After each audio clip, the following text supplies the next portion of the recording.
दर्शकों, ये सच्ची कहानी है दिनेश जी की, जो खरगोन मध्य प्रदेश के रहने वाले हैं। इन्होंने अपने जीवन में 10 साल तक जय गुरुदेव पंथ के द्वारा बताई गई भक्ति साधना को किया। जय गुरुदेव पंथ में बताई गई भक्ति साधना से मानो इनका संसार समाप्त ही हो गया। दिनेश जी का कहना है कि मेरी जिंदगी तब बदली जब मुझे जगत गुरु तत्वदर्शी संत रामपाल जी महाराज जी की शरण मिली। आखिर दिनेश जी ऐसा क्यों कह रहे हैं? आइए जानते हैं दिनेश जी की कहानी उन्हीं की जुबानी। नमस्कार सर। नमस्ते जी। सर क्या नाम है आपका? दिनेश दास। सर कहाँ से हैं आप? खरगोन जिला एमपी। सर संत रामपाल जी महाराज से नाम दीक्षा आपने कब ली? सर दास ने संत रामपाल जी महाराज से नाम दीक्षा 21 जनवरी 2011 को ली। सर संत रामपाल जी महाराज से नाम दीक्षा लेने से पहले क्या आप कोई भक्ति साधना भी करते थे? सर संत रामपाल जी महाराज के शरण में आने से पहले दास 2001 से जय गुरुदेव के अंदर था। उसके पहले देवी देवता की भक्ति करता था और जय गुरुदेव के साथ में रह के बड़े बड़े काफले करे और जय गुरुदेव के साथ में रह के सारी संगत में प्रचार प्रसार करते थे। उसके बाद भी दास को बहुत ही हानि हुई और घर में कलह कलेश और हमारे एक 10 साल का बेटे की मृत्यु हो गई थी और मेरी पत्नी मेंटल टाइप हो गई थी और हमारा घर भी बर्बाद हो गया था। हम पहले इंदौर में रहते थे, वो घर को हमने सस्ते भाव में बेच के फिर हम खरगोन चले गए और हमारी आर्थिक स्थिति भी बहुत ही ख़राब हो गई थी और हम बिल्कुल बेघर हो गए थे और हम किराए से रहने लग गए थे। जय गुरुदेव पंथ में सर दास सन 2000 से 2010 तक रहा। जय गुरुदेव पंथ की भक्ति करते हुए हमें कोई भी लाभ नहीं हुए। सर आप संत रामपाल जी महाराज की शरण में कैसे आए? संत रामपाल जी महाराज की शरण में सर ऐसे आए कि दास पर्सनल काम से सूरत जा रहा था। वहाँ पर एक संत रामपाल जी महाराज के शिष्य पम्पलेट बांट रहे थे।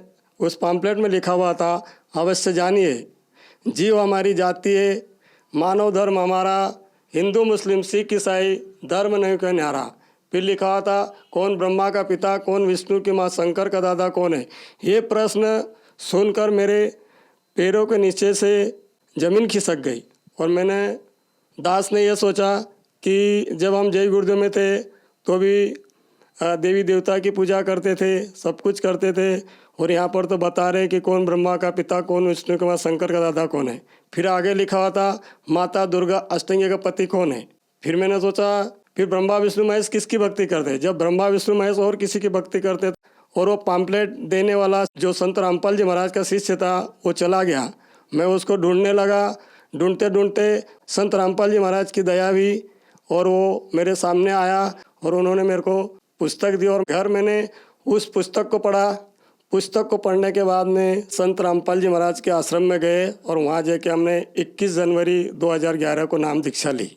सर हमने सुना है कि जो भी श्रद्धालु संत रामपाल जी महाराज से नाम दीक्षा लेता है उनको बहुत सारे लाभ प्राप्त होते हैं, चाहे वो आध्यात्मिक हो, भौतिक हो, शारीरिक हो या मानसिक हो। तो क्या संत रामपाल जी महाराज से नाम दीक्षा लेने के बाद आपको भी कुछ लाभ प्राप्त हुए? सर संत रामपाल जी महाराज से नाम दीक्षा लेने के बाद में दास को जब मत्स्य की बीमारी थी तो वो 2 से 3 डॉक्टरों को दास ने बताया। उन डॉक्टरों को बताने के बाद भी वो मत्स्य की बीमारी सही नहीं हुई। ये मत्स्य की बीमारी करीब मेरे को 3 साल से थी भगत जी और कोई भी डॉक्टरों ने गोली दवा देते गए, मैं ऑपरेशन नहीं करवा रहा था, डर रहा था मेरे को नहीं ऑपरेशन नहीं करवाऊँगा। फिर संत रामपाल जी महाराज से नाम दीक्षा लेने के बाद में दास जब पहली बार आश्रम में गया तो उस टाइम मैं सुबह सुबह संडास के लिए गया था।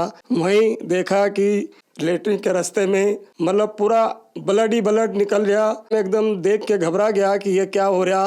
पर संत रामपाल जी महाराज की दया ऐसी हुई कि कुछ देर के बाद वो दर्द भी खत्म हो गया और उस दिन के बाद आज तक मेरे को मत्स्य की कोई भी शिकायत नहीं है और ना कोई दर्द होता है। संत रामपाल जी महाराज की दया से मेरे मत्स्य की बीमारी आशीर्वाद मात्र से खत्म हो गई। सर संत रामपाल जी महाराज से नाम दीक्षा लेने के पहले मैं जय गुरुदेव पंथ में था और जय गुरुदेव पंथ में रहते रहते हमारे बेटे की मृत्यु हो गई थी। 10 साल का बेटा था और हमारी 10 साल के बेटे की मृत्यु होने के बाद में हमारी जो पत्नी थी उनका मानसिक संतुलन भी खराब हो गया था और मानसिक संतुलन खराब होने की वजह से वो इंदौर में रह नहीं पाए। बोले कि अपन को ये मकान छोड़ना है, यहाँ अपन नहीं रहेंगे, अपन खरगोन चले जाएंगे। तो फिर हम खरगोन आ गए और खरगोन आने के बाद में हम किराए से रहने लगे।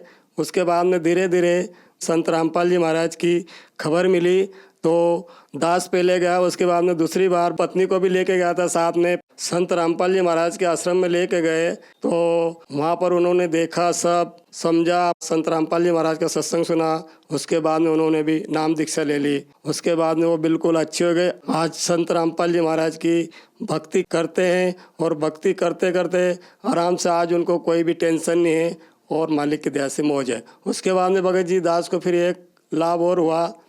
संत रामपाल जी महाराज से नाम दीक्षा लेने से पहले 10 साल का बेटा बचपन से बिल्कुल भी बोलता नहीं था, न उनकी मम्मी को कुछ उसकी आवाज़ समझ में आ रही थी, मेरे को तो बिल्कुल समझ में नहीं आती थी क्या बोलता है।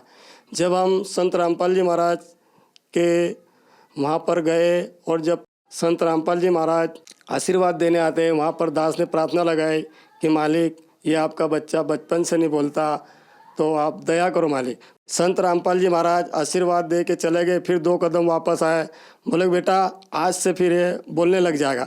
उसके बाद में कुछ ही दिन पश्चात संत रामपाल जी महाराज से नाम दीक्षा लेने के बाद में मेरा जो लड़का था, मेरा जो बेटा था, वो 10 साल तक बिल्कुल भी बोल नहीं रहा था, वो गूंगा टाइप था, उसकी आवाज़ साफ नहीं निकल रही थी। पर संत रामपाल जी महाराज के आशीर्वाद मात्र से आज वो बिल्कुल बोलने लग गया और मालिक की दया उसके ऊपर भी हो गई। उसके बाद में सर एक लाभ और बताता हूँ। हमारी बेटी का भी सर दर्द करता था और जब 5 साल से पहले उसको हम बहुत पैसा लगा चुके थे और वो बिल्कुल भी अच्छी नहीं होती थी। बहुत सारे डॉक्टरों के पास ले जाते थे। डॉक्टरों ने मेरे लड़के को माइग्रेन बता दिया, इनके सर में दर्द हमेशा बना रहेगा। और संत रामपाल जी महाराज से नाम दीक्षा उस बेटी ने भी ले ली और संत रामपाल जी महाराज से नाम दीक्षा लेने के बाद में आज वो बिल्कुल ठीक है। उनकी पढ़ाई भी अच्छी चल रही और पढ़ाई बिल्कुल हो चुकी उनकी। उसके बाद में सर एक लाभ और दास को हुआ। संत रामपाल जी महाराज से नाम दीक्षा लेने के बाद में संत रामपाल जी महाराज इस दास को सतलोक ले गए थे। दास को संत रामपाल जी महाराज विमान लेके आए और बोले कि बेटा सतलोक चलो। दास उस टाइम क्या मालूम मालिक की मौज थी। दास ने बोला कि संत रामपाल जी महाराज आज नहीं, मैं कल चलूँगा। तो फिर परमात्मा चले गए। दास एकदम हड़बड़ा के उठा और एकदम रोने लग गया कि मालिक आज संत रामपाल जी महाराज कितनी बड़ी दया होती है और दास ने मना कर दिया। पर परमात्मा ने दास को बिल्कुल अपने सीने से लगाया और दूसरे रोज़ वही टाइम पे बिल्कुल संत रामपाल जी महाराज विमान लेके आए और बोले कि बेटा चलो सतलोक चलो। दास ने भी बोला हाँ परमात्मा, हाँ गुरुजी, बिल्कुल दास आपका तैयार है, चलो। मालिक ने विमान में बिठाया और संत रामपाल जी महाराज के साथ में विमान में बैठ के जब चले, उस टाइम बहुत सारे जीव नरक के अंदर पड़े थे, हाहाकार मचा रहे थे, खूब चिल्ला रहे थे, हे संत रामपाल जी महाराज हमें बचाओ बचाओ, हमने आपको न पहचान करके हमने बहुत बड़ी गलती कर ली। और संत रामपाल जी महाराज वहाँ पर रोने लगे और दास भी खूब रो रहा था। और वहाँ पर मालिक ने बोला कि देखो बेटा इन्होंने भक्ति नहीं करी तो ये यहाँ पर इतनी परेशानी में आ रहे। फिर मालिक और आगे दास को लेके चले। जब ब्रह्मा, विष्णु, महेश और गणेश जी का लोक दिखाया। अगर संत रामपाल जी महाराज अगर साथ में नहीं होते तो क्या मालूम उस लोक में भी अपन कहीं ना कहीं भटक जाते।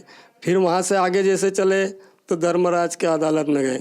धर्मराज के अदालत में जैसे गए, धर्मराज ने अपनी कुर्सी एक साइड छोड़ दी और एक साइड खड़ा हो गया।